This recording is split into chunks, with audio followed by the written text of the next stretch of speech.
I'm Yusuf Shweli. I'm a refugee photographer from Iraq. I'm 21 years old. I'm reporting by videos and pictures what's happening in Moria refugee camp. I started as a photographer and filmmaker a year ago, and I lived in Lesbos for 3.5 years. I'm still in Greece now, but I had to leave Lesbos, and now I'm in Thessaloniki, in another place in Greece, in the north of Greece.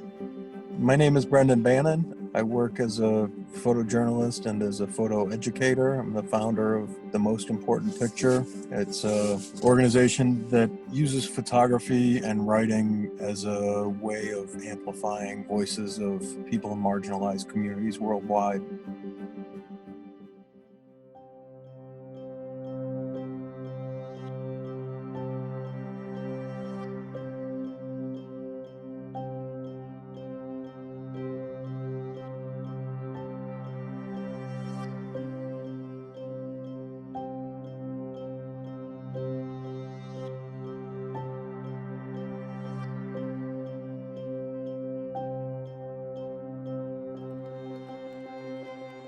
When you think about the picture of the boy who died and washed up on the beach, that's an indelible image that is hard to erase from your memory, and it well should be hard to erase from your memory. And I think that those are pictures that are really, really important for people to see.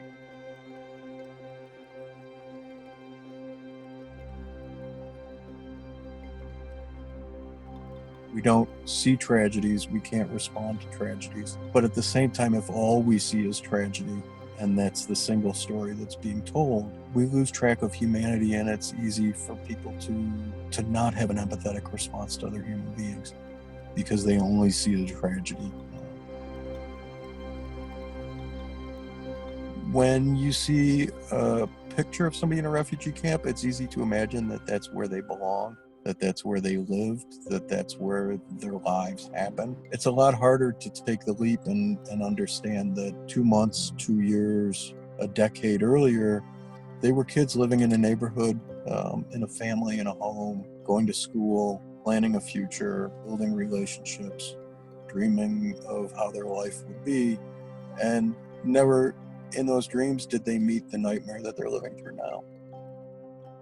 When you're seeing news about, let's say, folks leaving Syria, when people are fleeing their home country, they are seeking asylum or safety in another country. It doesn't necessarily mean that they have refugee status yet. To gain refugee status, you have to prove that you are fleeing persecution based on a protected category. So like your race, your religion, your nationality. And then you have to be given refugee status by the United Nations High Commission of Refugees. So there are some folks based on that are living in refugee camps. Will you accept to see a member of your family in this situation? And if you will see a member from your family lives in this camp, what you will try to do to help? What you will do to help? Not even try, you will do everything, I'm sure, to help. So we need a chance, we need a help, one help. We are all of us human.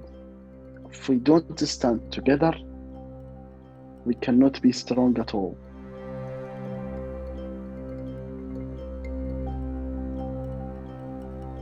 The work that I do with refugees, giving them the opportunity to amplify their voices through photography and writing, is important because so often if people outside of a refugee life hear about those lives at all, they hear about them as they're explained through the media. They're explored in the third person. And what I try to do is to give people an opportunity to understand refugee life through the eyes of people who are experiencing it. I've worked in refugee camps as a photographer. I've been asked to tell the difficult stories of their lives, which have been interrupted by war, disaster. And I know that when I do that, there's only a small sliver of that experience that's able to come through.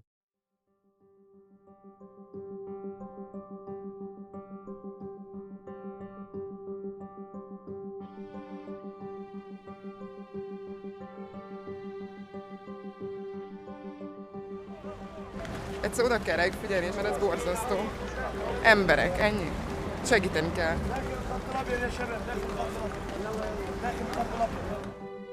In Sweden, dozens of masked men believed to belong to neo-Nazi gangs gathered on Friday night in Stockholm and handed out leaflets calling for attacks against young refugees. I think that we need to be fighting Islamophobia and racism in our communities with extreme focus and attention all of the time, especially majority white communities like in Maine and New Hampshire. It's like absolutely our responsibility to be talking to folks who we disagree with and who are propagating Islamophobia or xenophobia, because we need to make our communities safer for folks once they arrive here. And there's not necessarily a lot of impact we can have on foreign policy, but we have so much work to do here, as like deeply demonstrated by folks' racism during this election. Absolutely. In Maine, we just have a lot of education to do, and it's like the job of white folks to be doing that, even like within our own family units at every juncture possible. So that is like the most important work possible. This is the life that we faced. This is the life that we're still facing every day. Now it's more difficult with the new camp. So we lived, we survived, we were strong, and we had this hope always in front of us. We said always to ourselves, one day it will be better. One day I will live a normal life. One day I will be able to study again. One day I will be able to sleep in a warm house. One day I will be able to take a shower. One day I will be safe. These dreams and these hopes were always keeping us alive.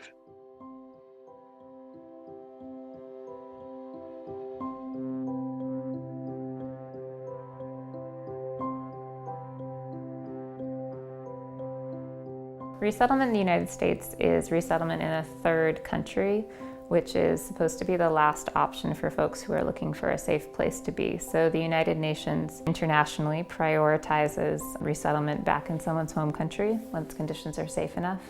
If that's not a possibility, they're looking for safety in a second country. So let's say if someone left Somalia looking for safety and they made it to Uganda, the second choice would be that, the Ugandan government creates an opportunity for those folks to live and work and thrive in Uganda. And then resettlement in a third country like the United States is a third option for safety if there are no second options in maybe a refugee camp or the place that somebody went to next. It's just really important that folks have a safe place to live and thrive and find safety and welcome and comfort for them and their families.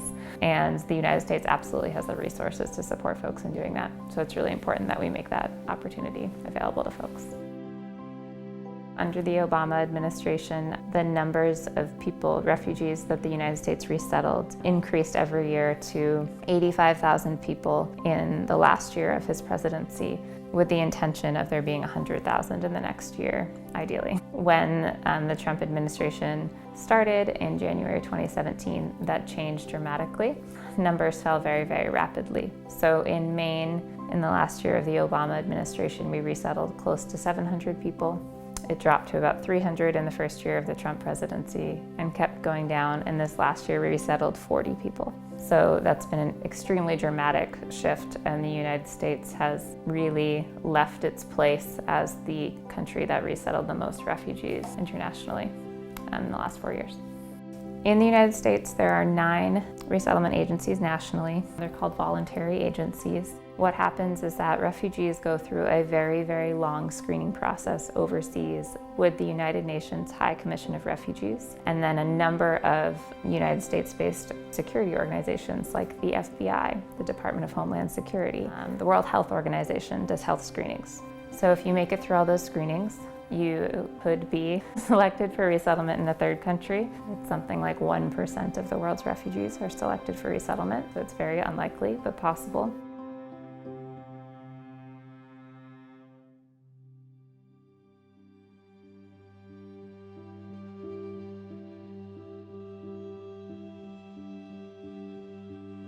Leaving your country, like leaving your life, leaving yourself, killing yourself. Do you know when you decide to suicide? It's the same feeling.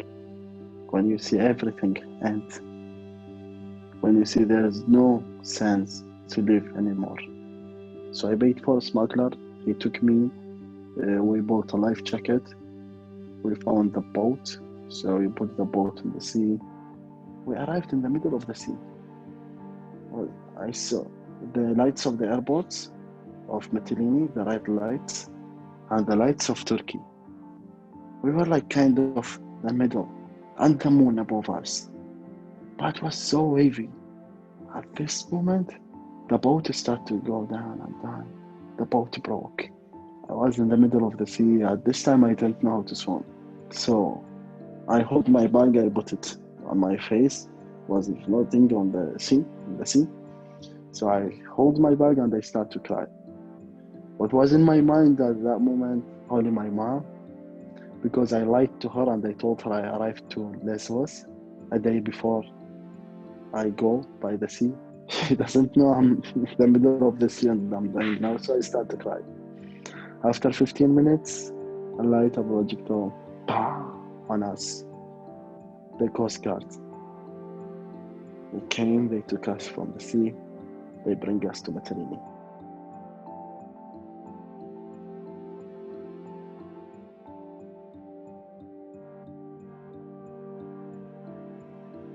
I start to document, take pictures, and telling stories, posting on my Instagram account.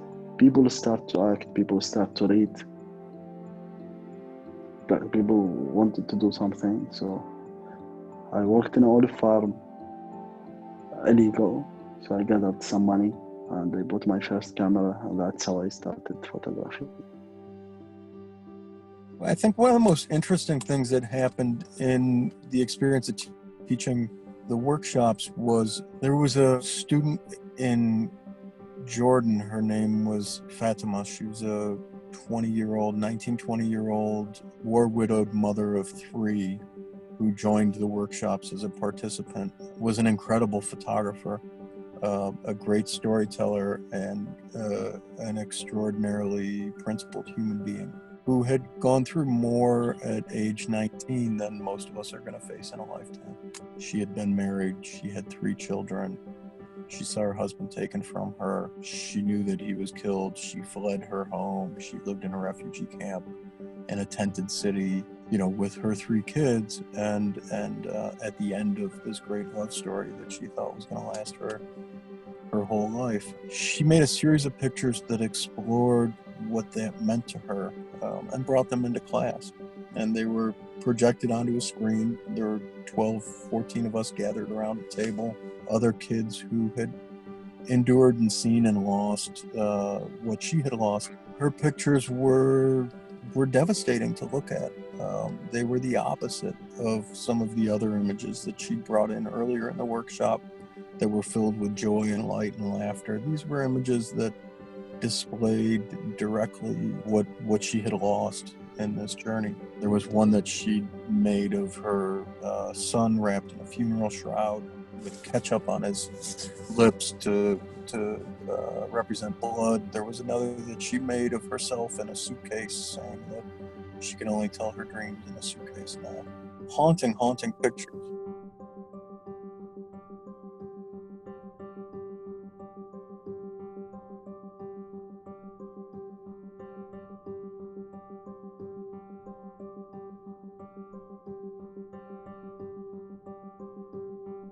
When she got done sharing the pictures, I was kind of stunned into silence just by the gravity of the work that she had done and the depth of the expression.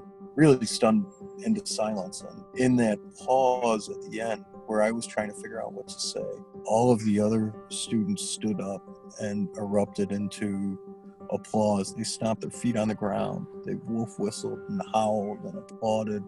And they did that because in these series of very, very challenging pictures, Fatima had expressed the complexity of what they had lost.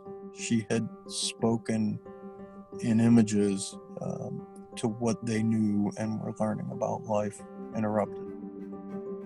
I think one of the biggest challenges for Americans, for anybody for that matter, when you're facing tragedy, is to be able to just pay attention to it. Fatima, again, this 19-year-old student wrote in one of the pictures that she took, she said, I'm not asking for anybody's mercy. I'm not asking for anybody to give me anything.